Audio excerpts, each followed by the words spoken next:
একটু কাটিছি। এই কালকে সকালে তাহলে মুখ দেখে আমি বললাম মামা যাও না।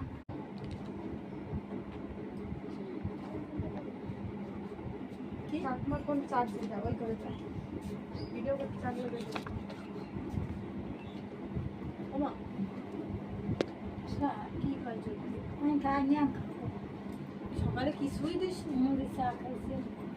আজকে কাজে যাও তো আমার জন্যই যাই। আরে শরীরটা আমার এইরকম ইয়ে তুমি কাজে যাচ্ছিলে কিসের জন্য? আর কালকে আমার বললে না কেন?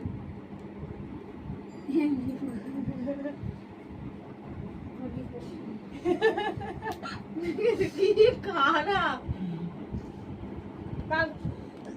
কালকে কথা শুনে তো মনে হলো না যে তুমি অসুস্থ আর এতটা লাগিয়েছে কাজে চলে গেছো তুমি। হ্যাঁ শুয়ে পড়ো না। আসো না।